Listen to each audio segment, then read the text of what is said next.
우리 오늘 이 오후에 우리에게 주신 하나님의 말씀은 로마서 16장 1절에서 8절 말씀입니다. 내가 갱그레아 교회의 일꾼으로 있는 우리 자매 베베를 너희에게 추천하노니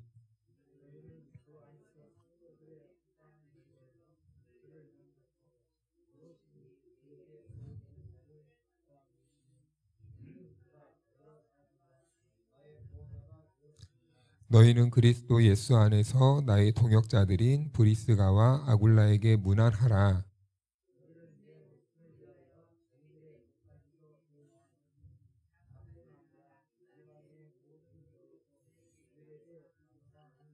또 저의 집에 있는 교회에도 문안하라. 내가 사랑하는 에바네도에게 문안하라. 그는 아시아에서 그리스도께 처음 맺은 열매니라.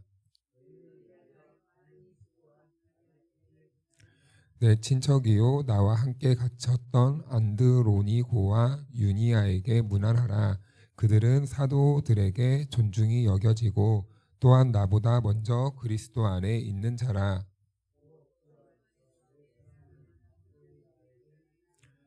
아멘. 할렐루야. 네, 하나님의 은혜와 평강이 우리 모두에게 함께하기를 축복합니다. 네, 의도하진 않았지만 이제 오늘과 다음 주까지 하면은 이제 로마서가 이제 다 끝이 납니다. 딱 연말 마지막 주에 맞게 딱 알맞게 떨어졌네요. 네, 참 다행입니다. 저는 올해까지 못 끝낼 줄 알았거든요. 여러분들은 이 신앙의 이 기준을 어떻게 잡아가고 계십니까? 말이 좀 애매하죠. 제가 질문해놓고도 조금 애매합니다. 그래서 제가 저를 들어서 설명을 해주겠습니다. 저는 제 신앙의 기준은 저한테 있어서는 완전 보수입니다. 완전 보수적이에요. 하나님의 말씀이라면 이게 살짝만 저에게 어떤 사인이 와도 저는 무조건 순종해야 된다고 보는 사람입니다. 네, 하나님의 말씀이라면 원리 원칙에 제 자신에게는 철저히 몰아붙여요.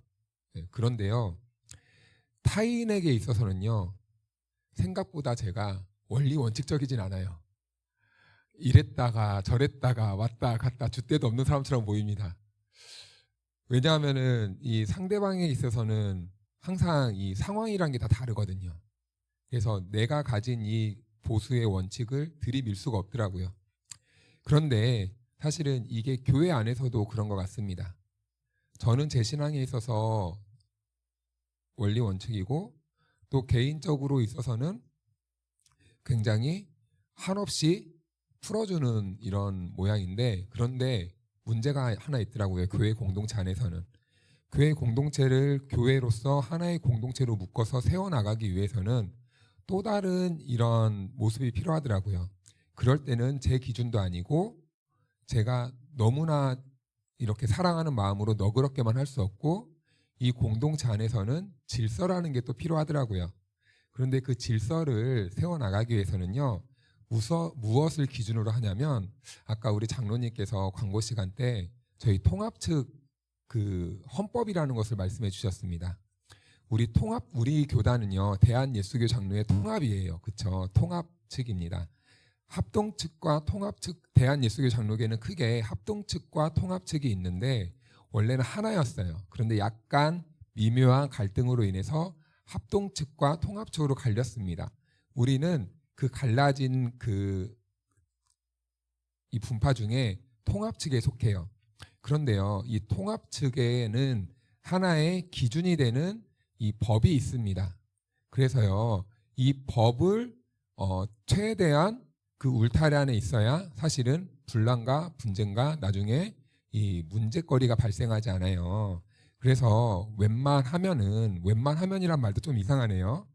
될 수 있으면도 좀 이상하지만 할 수 있으면 작은 것부터 우리가 큰 일까지, 그래서 이 총회 헌법에 따른 기준에서 우리 공동체를 운영하는 것이 마땅합니다. 그래서 이제는 우리 교회가 앞으로 점점 발전하게 되면 사람들도 많이 모일 거예요. 그쵸? 그럴 때 우후죽순하면 안 되잖아요. 그래서 이제 내년부터는 제가 이제 조금 더 신경을 써서 최대한 우리 교회를 안전하고 건전하고 아름답게 만들기 위해 우리 총회 교단의 헌법을 기초로 조금씩 이렇게 세워나가려고 합니다. 그래서 우리가 익숙하지 않은 것들에 있어서는요, 제가 걱정이 돼요, 사실은. 갑자기 우리 공동체 안에 어떠한 질서를 세우기 하면요, 무슨 일이 발생할까요? 어떤 일이 발생할 것 같습니까? 우린 이렇게 해왔는데 뭐 그런 게 어디 있어? 이렇게 하면 되지. 원래 이렇게 해왔잖아. 이런 목소리들이 생길 수도 있습니다. 그럴 때는 그러면 저한테 앞으로는 저나 우리 장로님한테 물어봐 주십시오. 이거 왜 이렇게 해요? 저나 장로님은 이제 거의 생각이 비슷할 겁니다. 이제 거의 생각이 비슷할 거기 때문에 저한테 물어보나 장로님한테 물어보나 이제 거기서 거길 겁니다. 그러니까 편하신 분들한테 이건 왜 이렇게 해요? 이렇게 물어봐 주시면 납득이 갈 수 있게 설명도 해줄 거고, 그리고 목사가 어디 사기 치겠습니까? 사기 안 칩니다. 사기 안 치니까 어떤 일이 이렇게 일어날 때는 목사님이나 장로님이 헌법 위에서 우리 교회를 안전하게 세워가려고 그렇게 하는구나. 그리고 또 우리 교회가 또 조금 더 조직적으로 안전하게 세워지기 위해서 이렇게 방향을 잡고 있구나라는 것에 함께 동의해 주시면 감사하겠습니다. 네, 16장 전체를 보면요, 문안하라라는 말이 나와요. 문안하라라는 말은 16장에서 몇 번 등장하신지 아십니까? 26번이나 나오더라고요. 그만큼 사도 바울이 이 안부를 많이 물었다는 것이죠. 이것은 무슨 말일까요? 왜 이 문안에 대한 격려와 추천과 이 인사가 이렇게 많이 소개되고 있을까요? 바울의 사역의 마지막 열매는 뭐였다는 것을 보여주고 있는 거죠? 인사를 많이 하래요, 성도들에게. 최창호 목사에게도 인사하고, 우리 오다인 집사에게도 인사하고, 우리 박경희 집사님한테 인사하고, 아무튼 인사를 막 하라는 거예요. 왜 그렇게 사도 바울은 인사를 많이 하라고 했을까요? 남는 건 뭐였어요? 바울에게 사람이었다는 겁니다. 사람이에요. 결국엔 바울이요, 복음을 그렇게 죽도록 전했던 이유가 뭐예요? 사람 살리려고. 그쵸? 그럼 남아야 되는 열매는 마지막이 뭡니까? 교회 건물입니까? 많은 돈입니까? 명예입니까? 내 이름 드러내는 거예요? 아니에요. 결국에는 본인이 했던 그 사역의 본질은 사람 살리는 거예요. 그럼 뭐가 남아야 돼요? 사람이 남아야 돼요. 사람이. 말씀으로 변화된, 말씀에 종된, 말씀에 순종하는 그런 사람들의 열매가 남아야 돼요. 지금 그 사람들에게 사도 바울이 뭐 하래요? 문안하래요. 여러분, 우리 신앙생활 오래 해왔습니다. 우리 주변에 내가라는 표현이 이상한데 복음을 전해서 우리가 결실한 그 열매는 얼마나 되십니까? 네. 우리는 무엇을 남겨야 될까요? 내가 이거 했다 업적을 남겨야 될까요? 교회 안에 이런 교회사를 보면 안타까운 게 있습니다. 그건 뭐냐면 업적 자랑하는 것 같아요. 업적 자랑. 내가 이걸 했고, 내가 이걸 했고, 내가 이걸 했고, 우리 교회가 이걸 했고, 이거 했고. 근데 그건 아니죠, 여러분. 네. 우리가 복음의 사람으로 부름받았고, 복음을 전하는 사람으로 우리가 보냄을 받았다면 우리의 삶에는 내가 무엇이 되는 것이 아니라 무엇이 남아야 됩니까? 열매가 남아야 돼요. 무슨 열매요? 사람. 그런데요, 바울이요, 처음부터 이랬던 사람은 아니에요, 사실은. 바울은 처음에 굉장히 냉철한 사람이에요. 사도행전을 보면요, 바울과 함께 동역했던 바나바가 나오거든요. 바나바는요, 어떤 사람이었냐면 바울이 사도로서 인정받을 수 있게 교회에서 길을 터준 사람이에요. 사도 바울은 누구도 인정하지 않았어요. 원래는 예수님을 믿는 사람들을 붙잡고 죽이고 박해하고 가두던 사람이 바울이었어요. 그런데 그가 다메섹 도상에서 예수님을 만나고 변화되었다는 거죠. 그래서 이제 갑자기 교회 사람들한테 딱 나타납니다. 그럼 교회 사람들의 반응이 어땠을까요? 와, 축하해 그랬을까요? 쟤 뭐야? 야, 어제까지만 해도 우리 잡으러 왔잖아. 쟤 혹시 지금 변장하고 우리 잡아 넣으려고 위장술하는 거 아니야? 다 오해하고 선입견을 바라보고 삐딱하게 바라보고 의심의 눈초리를 바라봤다는 거죠. 그럴 때 교회와 이 바울을 이어준 게 바나바예요. 아니야. 이 바울의 말을 들어보니까 예수님을 정말 만났어. 예수님이 부름 받았네. 이렇게 설득시켜주고, 야, 우리 바울 그래도 한번 기회 주자. 그래도 주의 종인데 우리가 길을 잘 내주자 라고 설득해주고 교회 안에 흡수할 수 있도록 도와준 게 바로 바나바입니다. 그래서요, 바나바와 바울은요, 처음에 사역을 같이 굉장히 잘해요.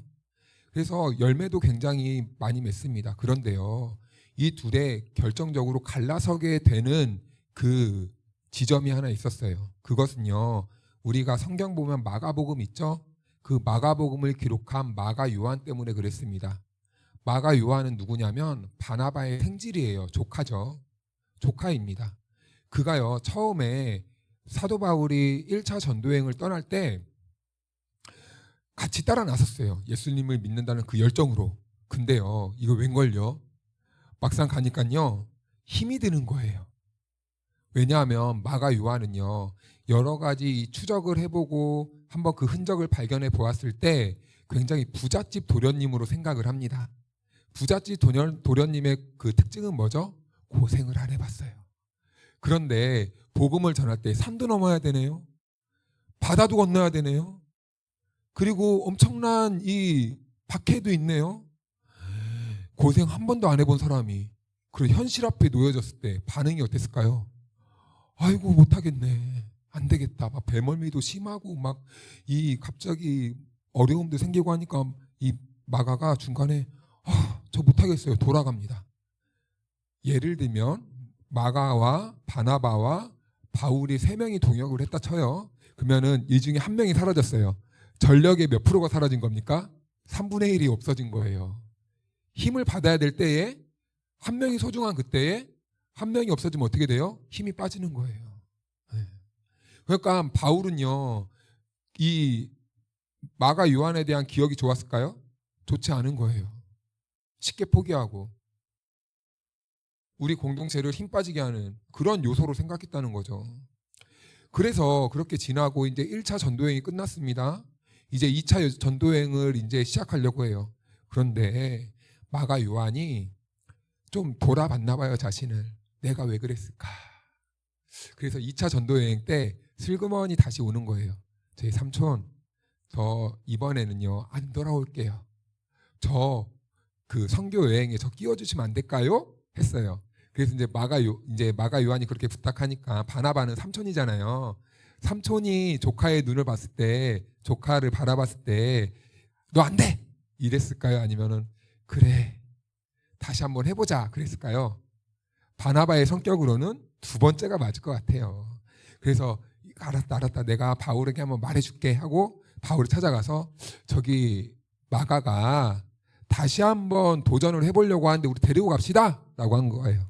그랬는데 이때까지 사도 바울은 이제 그 목적지만 향해서 가던 사람이에요. 일단은 미션 성공이 우선이에요. 그러니까 이 바나바가 걔 되겠어요? 안 될 것 같은데, 배멀미도 심하고 다리에 힘도 없고 걔는 좀 아직까지 이 복음 사역이 어울리지 않던데요. 조금 더 커야 될 것 같아요. 말을 이렇게 시작했겠죠. 바나바가 그래도 이렇게 현장 경험이 있어야 경험도 쌓이고 앞으로 이 성장 가능성이 있지 않겠습니까? 이건 제 말입니다. 성경에서 찾지 마세요. 이렇게 설득을 하지 않았겠습니까? 근데 이 바울이 안 된다니까요. 좀 데려갑시다. 안 된다고요. 이번만 기회를 줍시다. 안 된다고요. 딱 잘라서 이제 그러면은 당신은 당신 마가 요한 데리고 가십시오. 저는 마가 요한과 못하겠습니다. 제 길을 갈랍니다. 하고 그때부터 실라라는 동역자와 이 복음 여행을 떠나게 됩니다. 결국 이래서 결별하게 됐던 이유가 바로 사도 바울은 사람 때문에 결별을 하는 거예요. 그런데 지금 누구에게 많이 문안하라고 해요, 바울은? 누구를 많이 남겼습니까? 처음에는 사람과 이렇게 결별을 했는데 지금은 사람에 대한 이 관심을 많이 갖고 있다는 거죠. 왜 그랬을까요? 어떻게 이렇게 바울은 변하게 되었을까요? 바울도 이제 나이가 많이 든 상황입니다. 감옥도 가고 죽을 고비도 넘기면서 고생을 많이 했습니다. 그리고 지금 아주 중범죄 이상 사형수들이 가는 이 3층 하옥 가장 밑에 이 감옥에 갇혀 있는 거예요. 그리고 펜을 들면서 이제 두 가지를 부탁합니다. 첫 번째는 드로아 가보의 집에 내 옷을 벗어두고 왔으니까 그것을 좀 갖다 주라. 아마도 이제 선교여행을 가다 보니까 이 계절도 다 다르고 어떤 데는 덥기도 하고 어떨 때는 추운 곳도 있는데 이 드로아 가보의 집안에 벗어놓은 걸 봐서는 거기서는 겉옷이 그렇게 필요가 없었나 봐요. 그런데 지금 감옥에는 이제 겨울을 나야 되는데 추운 겁니다. 그러니까 이 겉옷이 없으면 겨울을 나기가 힘들거든요. 그러니까 생존을 위해 겉옷을 좀 갖다 달라. 이렇게 말하는 거예요. 두 번째는 세상에 바울이 내쳤던 마가 요한을 함께 좀 데리고 와라. 그 이유가 그가 내게 유익한 사람이다. 필요한 사람이다. 처음에는 왜 갈라섰습니까? 제 필요 없어. 복음에 방해만 돼. 우리 교회에 방해만 돼. 잘라내버려. 근데 지금은 그가 내게 유익한 사람이다. 원래 바울은 그런 사람이 아니었어요. 사역에 방해되면 다 잘라버리는 사람이에요. 사역에 방해되면요 다 필요 없어. 나 혼자 할 거야. 독불장군의 이 성격이 굉장히 강했습니다. 사람을 바라볼 때 얘 쓸모 있어 쓸모 없어 이런 눈으로만 계속 바라보는 거예요. 그러니까 사람이 예배장에 앉아있고 예배 드리는 것 자체를 우리는 소중하게 봐야 되는데 그 사람이 앉아있을 때 쟤는 어디다 써먹지? 이런 생각이 들면요 내 생각이요 병든 겁니다. 우리는 교회 안에서요 우리가 모여야 되는 첫 번째 이유는 무엇입니까? 기능을 하기 위해서 모였지만 그 전에 우리는 예배자가 먼저여야 돼요. 예배자. 그 사람이 그 예배 자리에 앉아있는 것 자체만으로도 우리는 기뻐하고 소중히 여기고 사랑스러운 존재로 볼 수 있어야 돼요. 그런데 어느 순간부터 사람을 볼 때 우리는 그 사람을 기능으로만 본다는 거죠. 쓸모없으면 오지 마. 너 없어도 돼. 내가 하면 돼. 그건 아니죠, 여러분. 그렇죠? 그건 아닙니다. 근데 바울이 처음에 그렇게 쓸모를 따졌다라는 겁니다. 그런데요. 바울도 인생의 이 풍랑을 거쳐오고 이 사역을 하면서 그 살아나는 영혼들을 보면서 아무래도 이제 그래 사역의 본질은 이거구나라는 것을 깨달았던 것 같아요. 결국에는 마저 생명을 살리기 위해 내가 복음을 전하는 거였지. 생명을 살리기 위해 교회가 세워져야 되지. 라는 것을 깊이 깨닫게 된 겁니다. 그래서 여러분 이런 말이 있더라고요. 유명한 화가의 그림이라든지 아니면은 유명한 이 대작의 영화를 보면요. 그 중심 주인공이 누군지 아십니까? 어떠한 그 시대의 사건이 아니에요. 사람입니다. 사람. 그래서 값비싼 그림일수록 사람이 주인공일 그런 확률이 많대요. 그리고 생각보다 우리가 기억하는 영화를 보면요. 사람에 관한 이 주제를 다룬 영화들이 굉장히 우리의 인식 속에 오랫동안 남는다고 합니다. 어떤 상황과 에피소드나 이런 꾸며낸 이야기들은 그냥 순간의 쾌락과 재미로 이렇게 스쳐 지나가는 것뿐이지 기억에 그렇게 많이 남진 않는데요. 사도 바울은요 그 가치를 뒤늦게 깨닫고 이제 로마서 마지막 장에 24명의 이름을 빼곡히 써내려 가는 거예요. 그러면서 문안과 추천을 하기 시작합니다. 이렇게 그렇다면 보통 문안이라는 것은 인사인데 여러분 우리는 인사도 사실은 많이 변해왔죠. 우리가 옛날에는 이 아랫사람이 어른들을 볼 때나 아니면 이웃들과 인사해서 뭐라고 인사를 많이 했습니까? 먹을 것이 없을 때는 네 진지 드셨습니까? 이게 인사였어요. 그렇죠? 그런데 6.25를 지나면서는 또 어떻게 인사가 바뀌었습니까? 밤새 네, 안녕하셨습니까? 밤새 안녕하셨습니까? 근데 요즘은 어떻습니까? 만나면은 막 악수도 하고 끌어안기도 하고 팔짱 끼기도 하고 막 난리도 아닙니다. 그쵸? 서양 이 서부 시대 때는요, 말 그대로 무법지대였죠. 총을 자유롭게 소지해가면서 마음에 안 들면 쏴 죽여버리고. 그래서 그때는 이 평화의 인사법이 있었는데요, 빈손을 내미는 거였습니다. 악수를 청해요. 왜 그럴까요? 나는 당신을 해칠 마음이 없습니다. 나에게는 총이 없습니다. 우리 인사합시다. 이렇게 해서 빈손을 내밉니다. 그런데요, 이 유대인들의 인사법은요, 어떤 인사인지 아십니까? 샬롬, 샬롬 이렇게 합니다. 샬롬. 근데 이 샬롬이요, 사실은 많은 의미를 담고 있는, 인류 보편의 가치를 담고 있는 사실 인사법이에요. 샬롬, 하나님의 평화.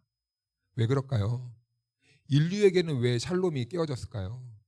인간의 원초적인 문제는 무엇일까요? 두려움과 공포와 절망입니다. 이것 때문에 사실은 인간이 많이 괴로운 거예요. 그런데 그런 인간들을 향해서 샬롬 이렇게 인사를 하는 거죠. 이 샬롬은 무엇입니까? 인간은 왜 고통스럽고 절망스럽고 공포에 빠질까요? 왜 인간은 그렇게 되었을까요? 하나님과의 관계가 깨어짐으로부터 그런 상태가 되었다는 겁니다. 죄가 들어오면서부터 우리 안에는 이 절망이 들어오고 공포가 들어오고 그리고 두려움이 막 몰려오기 시작하는 거예요. 그래서 성경적 가치에서 참된 인사는 뭐냐면 이 샬롬입니다. 누구와의 평화요?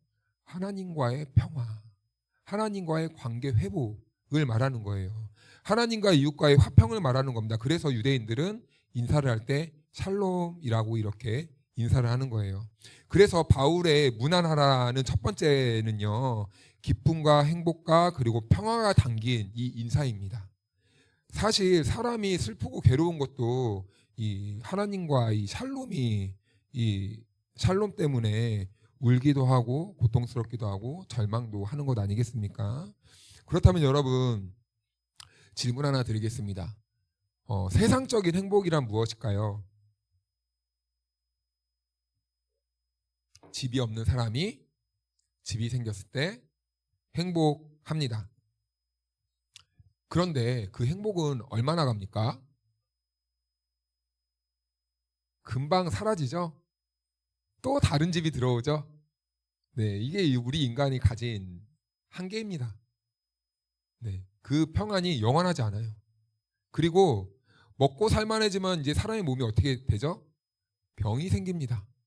아, 이제 좀 먹고 살만하나, 이제 좀 평화를 누리자 했더니 그 다음에 이어지는 것은 이제 몸이 점점 약해지고 쇠약해지고 이런 상태가 돼요. 또 좀 살만하다 했더니 이 자식들이 문제를 일으키는 집도 있네. 너무 웃으시면 안 되는데? 자녀들이 막 방탕한 생활에 빠져가지고 화평이 깨지고 돈이 많아지면 행복할 줄 알았는데 풍족해지니까 오히려 그 재산 때문에 가정의 평화가 깨지고 그러다 보니까 인간이 이 가진 거는 많아졌는데 어느 때를 추억합니까? 차라리 단칸방에 살 때, 지하방에 살 때가 오순도순도 행복했다. 근데 그럼 돌아가면 되잖아요. 근데 현실은 어떻습니까? 또 그걸 붙잡고 있어. 네. 뭐가 행복을 깨트리는지 알매도 불구하고 붙잡고 있는 우리의 이 연약하고 죄송합니다, 한심한 모습. 몸이 아플 때 건강을 회복하면 샬롬이라고 말해요. 그런데 그게 얼마나 가냐 그거죠. 결국에는 이것이 우리들에게 영원할 것 같았으나 사실은 금방 사라지는 헛된 평화였다는 거죠. 모든 것은 다 한시적인 겁니다. 그런데 이 한시적인 이 샬롬을 회복해 줄 수 있는 분이 오셨다는 거예요. 그분이 바로 누구십니까? 하나님의 아들 예수 그리스도시다. 그래서 복음이 누구십니까? 예수 그리스도예요. 복음은 기쁜 소식이잖아요. 우리들에게 영원한 만족과 기쁨과 행복을 누릴 수 있게 해주시는 그 실체가 왔다. 그게 바로 누구시라고요? 따라해 볼까요? 예수 그리스도.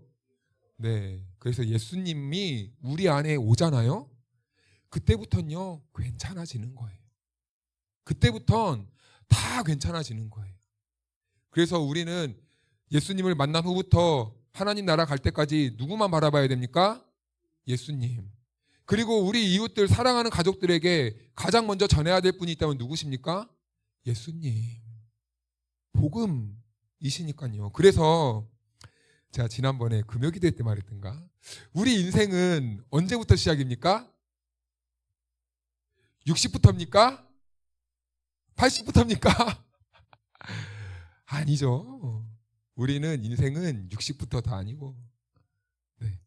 예수님 십자가 앞에 놓인 그 순간부터가 우리의 참된 인생의 시작이라는 것이죠. 그래서 성경은 계속 우리들에게 초청하는 거예요. 어디로 돌아오라고요?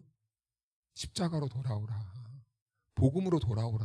그 복음 앞에 모든 인생의 절망과 문제와 좌절과 공포와 두려움과 이 실패로 인한 아픔들을 회복할 수 있는 근거가 있기 때문에.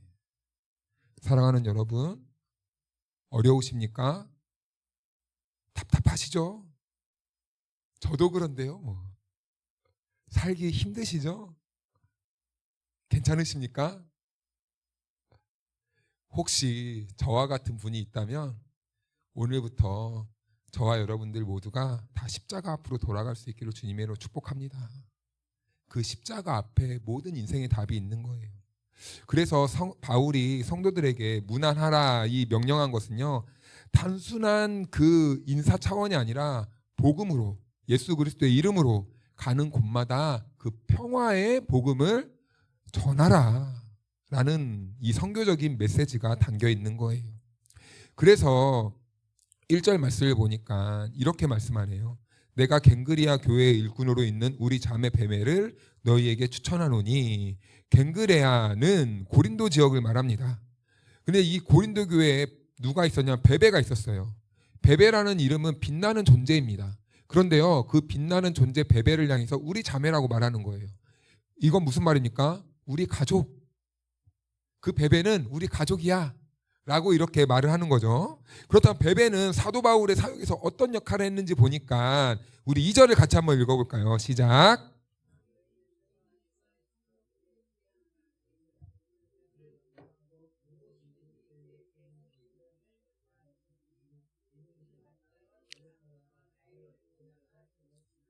아멘. 베베는 바울에게 어떤 존재였습니까? 보호자였습니다. 보호자. 어떤 측면에서 보호자였을까요? 베베는요, 장사꾼이었습니다. 장사꾼은요, 삶의 방향이 항상 어디를 따라갈 수밖에 없죠? 네, 이익, 이윤을 따라갈 수밖에 없는 이 직업이 이 장사꾼이에요. 그런데요, 그 베베가 이 일평생을 이익을 쫓아 살다가 누구를 만났습니까? 바울을 만난 거예요. 바울을 만나서 무엇을 들었습니까? 복음을 들은 거예요. 그래, 복음을 들으니까 이익을 쫓았던 사람이 이제는 시선이 어디로 돌아갈까요? 복음으로 돌아가는 거예요. 그런데 그는 장사꾼이에요. 바울처럼 자기의 삶을 복음을 전하는 일에는 이렇게 다 도전할 수는 없습니다. 그러니까 그가 선택했던 방법이, 그래, 사도 바울님 열심히 복음 전하시고 목회하세요. 저는 열심히 돈 벌어서 당신의 사역을 지지하겠습니다. 당신이 어려울 때 제가 물질적으로 후원하겠습니다. 당신이 복음에 돈이 필요할 때 제가 얼마든지 후원하겠습니다. 이렇게 이 재정적으로 도우면서 그의 신병과 사역에 도움을 주었던 사람이 바로 베베라는 거죠. 사역할 때 저도 이제 또 오해하고 들으시면 안 됩니다. 제가 돈 갖고 오라는 소리 아니고요. 사역할 때 이렇게 든든한 나의 이 지지자가 있으면 참 좋겠다. 이 힘들 때 돌아봤는데 가장 힘들 때요, 사람이 위로받는 순간이 있답니다.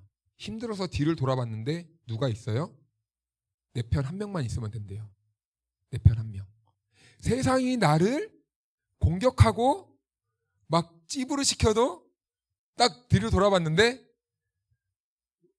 내 편 들어주는 한 명 딱 있네? 그럼요, 괜찮다는 거예요. 사랑하는 여러분, 1차적으로 우리가 서로에게 그런 존재가 되기를 축복합니다. 그런데 혹시나 나에겐 그런 사람이 보이지 않아. 그래도 괜찮습니다. 왜요? 우리 뒤엔 누가 계십니까? 예수님이 계시니까요. 믿으십니까? 네. 그렇다면 여러분, 우리는 여기에서 부자의 기준이란 무엇일까 생각해 봐야 되겠죠. 통장에 잔고가 많고 빌딩을 딱 사놓으면 부자입니까? 아니요. 그러면은 나는 한 달에 돈을 많이 못 벌어. 그런데 그 돈을 가지고 막 나는 부자처럼 막 넉넉히 쓰네. 이 사람은 가난한 사람입니까? 아니에요. 이런 사람이 오히려 부자입니다. 가진 것이 많으나 쓸 수 없으면 그것은 내 것이 아니에요. 그쵸? 동의하십니까? 통장에 잔고만 많다고 내 게 아닌 거예요. 내가 써야 내 것이 되는 거예요. 그렇게 쓸 수 있어야 부자예요. 그래서 이것은 이 통장의 숫자, 건물의 숫자로 부자를 따지는 게 아닙니다. 내 마음이 얼마나 넉넉한가.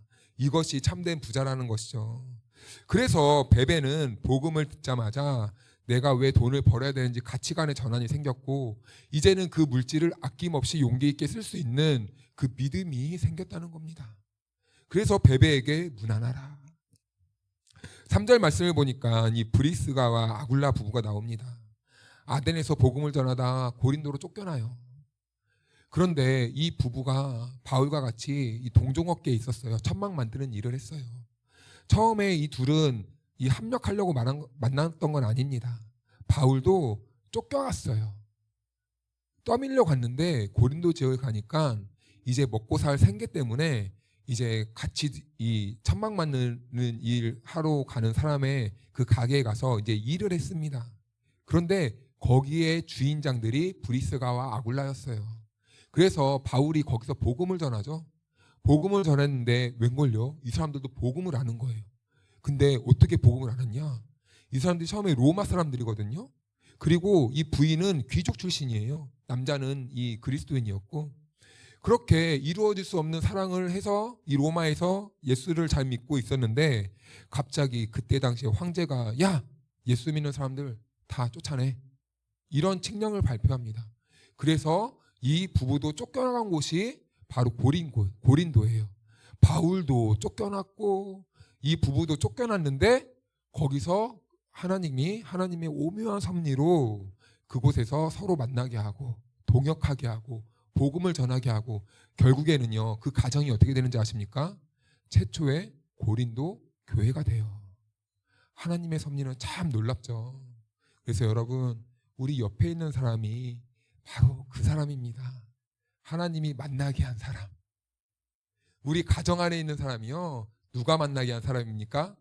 하나님이 만나게 한 사람이에요. 자, 그럼 우리 공동체 안에 있는 사람은 누가 만나게 한 사람입니까? 하나님이 만나게 한 사람이에요. 동의하십니까?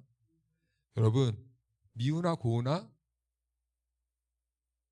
우린 가족입니까? 우린 가족입니다. 네, 우린 가족이에요. 뗄래야 뗄 수 없는 예수 그리스도의 그 보혈의 피로 한 가족, 한 형제 자매된 저와 여러분들이 바로 우리 다송교회입니다. 믿으십니까? 자, 그러면은 우리 공동체는 그 누가 와도 깨트릴 수 있습니까? 없습니까? 없습니다. 왜 그렇죠? 하나님 안에 있기 때문에. 하나님 안에 있기 때문에. 그래서 사랑하는 여러분, 우리 옆에 분들을 바라보시면서 아, 그래, 맞아, 다송교회야, 우리 가족이야. 죄송합니다. 제가 조금 더 유능했으면, 제가 조금 더 이렇게 이 정말 탁월한 리더였으면 여러분들을 제가 진짜 막 더 이렇게 해드리고 싶은데 사실은 제 코가 석자인 것 같습니다. 그래서 왜 오늘따라 저의 말에 많이 웃어주시죠? 그래서 저희 부족함도 여러분 때때론 용서해 주시고, 네, 저를 위해서 기도 많이 해주시고, 대신에 저도 기도할 때마다 우리 성도님들을 위해서 더 기도하겠습니다. 그리고 제가 또 시간 날 때마다 열심히 쫓아다니겠습니다. 놀고만 있진 않을게요. 그리고 우리 성도들도 마찬가지겠죠. 우리 교회가 이런 신뢰 관계 속에 있으면 좋겠어요. 아, 저 사람이 저렇게 하는 데는 무슨 이유가 있겠구나. 아, 이런 이유가 있겠지. 그래, 우리 가족이니까 내가 넘어가 줘야지. 근데 가족이 아니면요, 아파요, 여러분. 가만 보니까. 아무튼 이 부부는요, 바울과 잊을 수 없는 이 추억을 가지고 있었던 거예요. 그런데 이 부부가 어떤 역할을 하게 되냐면요, 우리 4절 한번 읽어볼까요? 시작.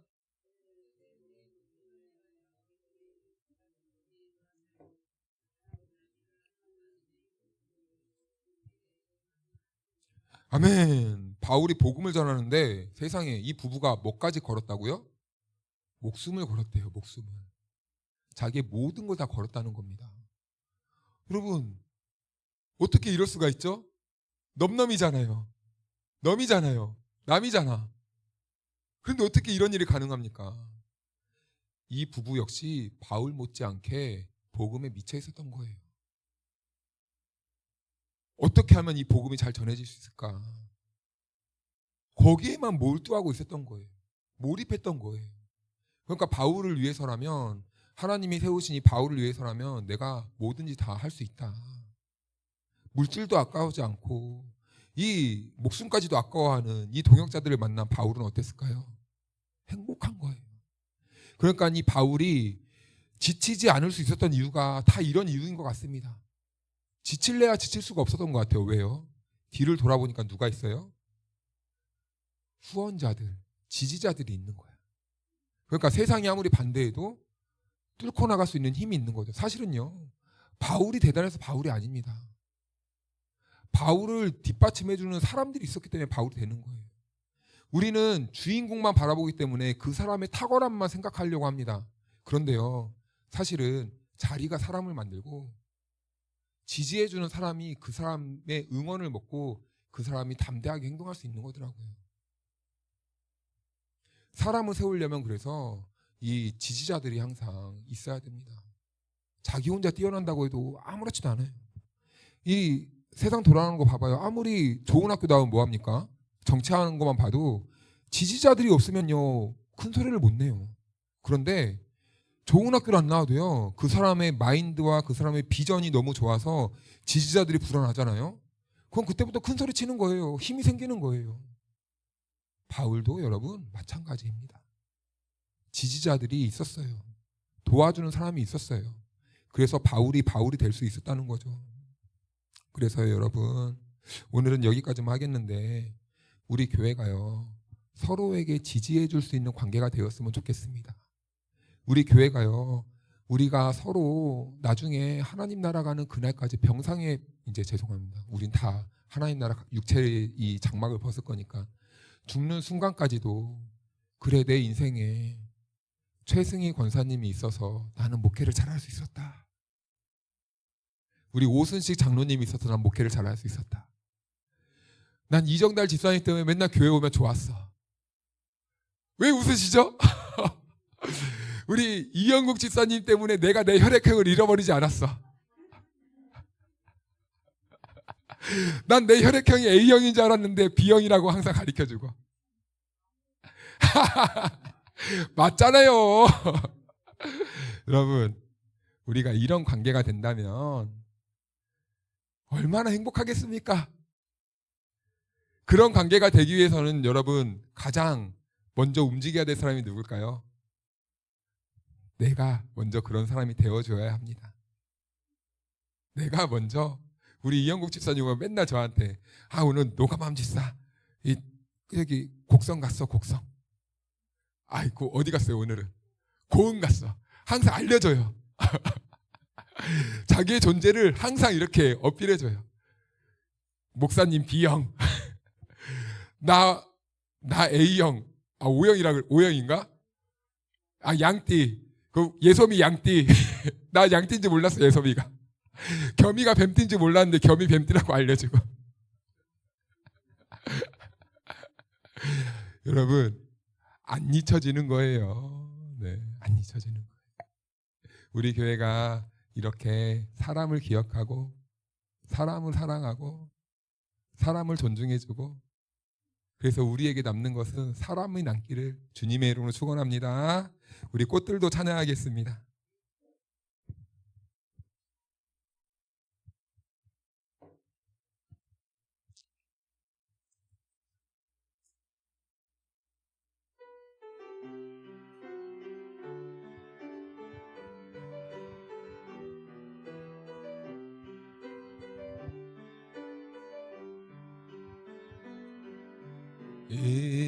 이곳에 생명샘 솟아나 눈물 골짝 지나갈 때에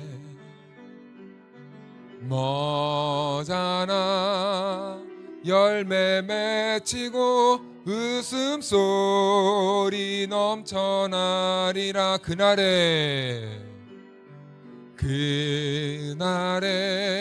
하늘이 열리고 모든 이가 보게 되리라.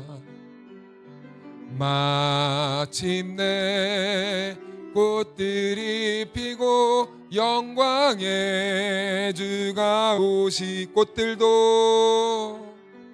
꽃들도 구름도 바람도 넓은 바다도 찬양하라 찬양하라 예수를.